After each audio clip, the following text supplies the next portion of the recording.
संत नगर नाम के छोटे से गांव में शिवानी अपने छोटे से परिवार के साथ हंसी खुशी अपना जीवन बिता रही थी। ऐसे ही एक दिन शिवानी का पति विनोद ऑफिस जाने के लिए तैयार होता है और शिवानी से कहता है, शिवानी, बहुत दिन हो गए हम लोग कहीं बाहर नहीं गए।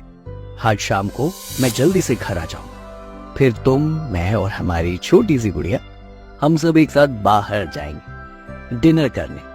माँ, आप तैयार रहना। अरे बेटा, मैं कहीं नहीं जाने वाली कहीं।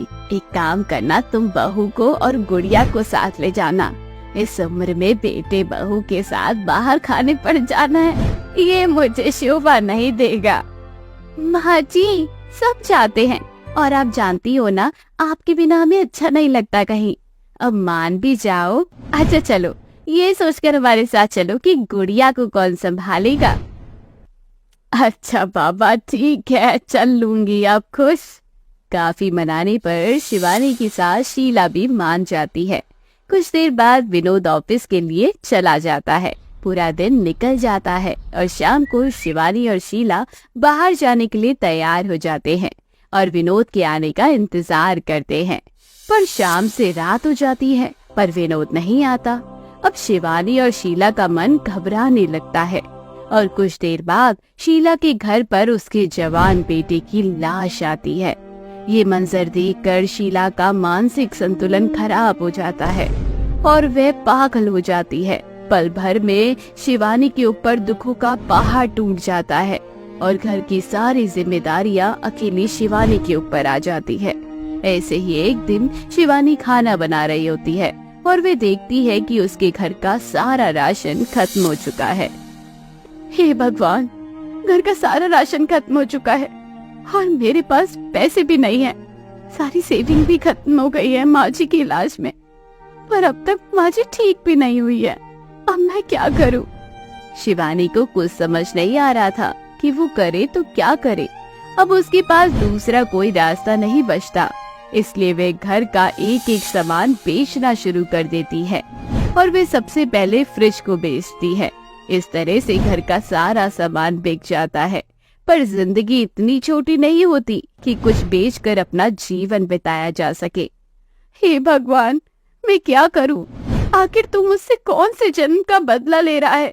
घर में पैसे नहीं है, घर के सारे सामान बेच दिए और माँ जी के जेवर तक बेच दिए, फिर भी कुछ नहीं हो रहा है। मुझे कहीं काम भी नहीं मिल रहा है। अब मैं माँ जी का इलाज कैसे करवाऊं? अपनी बेटी का पालन पोषण कैसे करूं? शिवानी को कुछ समझ नहीं आ रहा था कि वे करे तो क्या करे और उसके गांव वाले भी उसकी मदद करने के बजाय उसे गांव छोड़कर जाने के लिए बार बार उकसाते जाते हैं। आखिरकार शिवानी की हालत इतनी खराब हो जाती है कि वे अपना घर बेचकर अपनी सास और बेटी को लेकर जंगल में चली जाती है और वहाँ एक छोटी सी कुटिया बनाकर रहने लगती है। माँ जी, मुझे माफ करना। मैंने आपका छोटा सा आशियाना बेच दिया और अब आपका इलाज भी नहीं करा पा रही हूँ क्योंकि मुझे समझ नहीं आ रहा कि हम खाएंगे क्या। मैं आपको और गुड़िया को लेकर इस जंगल में आ गई। क्या पता यहाँ पर रहकर सूखी लकड़ियाँ जमा करके बाजार में बेचने से कुछ पैसे आ जाए। बहू, तू रो मत, मेरा विनोद ऑफिस से आता ही होगा। फिर अब सब रात में बैठकर डिनर करेंगे, बाहर जाएंगे। उसने बोला था ना, वे आज जल्दी आएगा, तू बस इंतजार कर और अगर लेट आएगा तो उसे फटकार लगाना। मैं तेरे साथ रहूंगी, तेरा साथ दूंगी। हाँ माँ जी, आप उन्हें बहुत डांटना और उनसे कहना कि वे हमें अकेला छोड़कर क्यों चले गए। अरे बहू, तू रो क्यों रही है? अपना गला सुखा रही है? देख, मुझे भी प्यास लग गई। जाकर जा मेरे लिए फ्रिज से ठंडा पानी लेकर आ। गला बिल्कुल सूख रहा है और देख, गुड़िया भी रो रही है, इसे भी जरूर प्यास लगी होगी। हाँ माँ जी, मैं आपके लिए पानी लाती हूँ।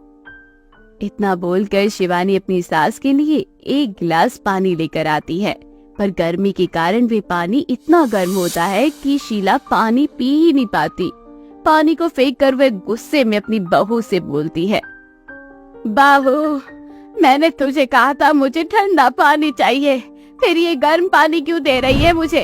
तेरा दिमाग ठीक है? तेरा सर फोड़ दूं क्या मैं? बता, कैसा गर्म पानी पिला रही है? माँ जी, ये ठंडा पानी है, एक बार पीकर तो देखिए। बहू, तो मुझे उन गंदे डॉक्टर, उन गंदे गांव वालों की तरह पागल समझती है? तुझे क्या लगता है मुझे ठंड और गर्म में कुछ फर्क पता नहीं चलता? मुझे पानी ठंडा पीना है, वरना मैं बिन पानी के ही मर जाऊंगी। नहीं माँ जी, मैं आपको ठंडा पानी दूंगी, आप इस तरह की बातें मत कीजिए। हे भगवान, अब मैं क्या करूं? मैं इस जंगल में कहां से माँ जी को ठंडा पानी ला कर दूं?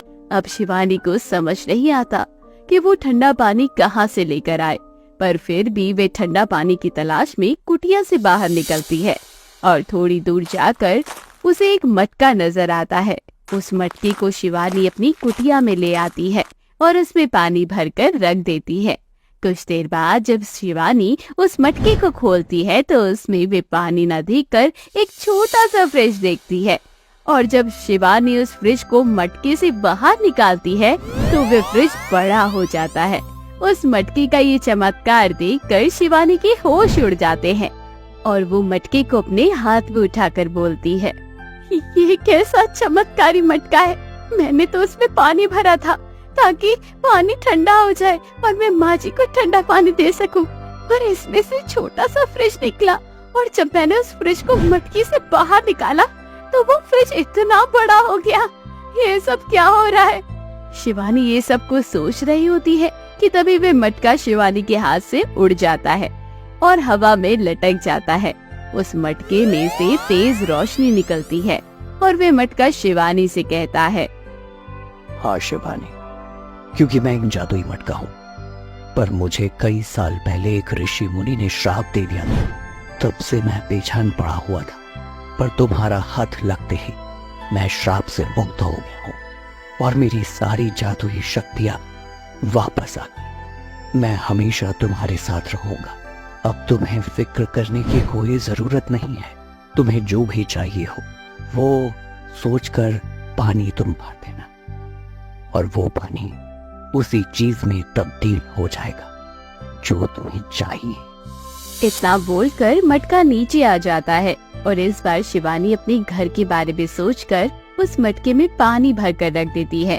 कुछ देर बाद जब शिवानी मटका देखती है तो उसमें एक छोटा सा घर नजर आता है, और जब वे उस घर को मटके से बाहर निकालती है तो उसकी कुटिया एक शानदार घर में तब्दील हो जाती है। इस तरह से जादुई मटकी के आने के बाद शिवानी की किस्मत बदल जाती है और धीरे धीरे शिवानी के हालात भी सुधर जाते हैं। और एक दिन शिवानी के दिमाग में उसकी सास का ख्याल आता है और वे मटके में पानी भरते हुए सोचती है, काश कि जादुई मटका रुपए, पैसे, सामान, घर के अलावा किसी का स्वास्थ्य भी ठीक कर पाता। काश मेरी सास पहले की तरह ठीक हो पाती। आज शिवानी के दिमाग में किसी चीज का लालच नहीं आता सिवाय उसकी सास के स्वास्थ्य के बारे में, और बिना किसी सामान और पैसे के बारे में सोचे ही वे मटकी में पानी भर के रख देती है। अगली सुबह जब शीला उठती है तो वे बिल्कुल नॉर्मल होती है। ये देख शिवानी बहुत खुश होती है और जादुई मटके से कहती है, हे जादुई मटका, मेरी जिंदगी में आकर तुमने मेरी जिंदगी को खुशियों से भर दिया। मुझे रुपये पैसे का कभी लालच नहीं था, पर तुमने तो वो भी दे दिया जो मैं चाहती थी। मेरी सास ठीक हो जाए, मैंने सारी उम्मीद छोड़ दी थी, पर मैं ये नहीं जानती थी कि तुम चुटकियों में मेरी सास को भी ठीक कर सकते हो। अगर मुझे पता होता तो मैं सबसे पहले अपनी सास का स्वास्थ्य मांगती। मैं तुम्हारा एहसान कभी नहीं भूलूंगी और मैं हमेशा तुम्हें इसी तरह से अपने साथ रखूंगी, हिफाजत से। अब शिवानी के दिमाग से वापस गांव जाने का ख्याल निकल जाता है और वे अकेले अपने परिवार के साथ और उस जादुई मटके के साथ जंगल में ही अपना जीवन बिताती है।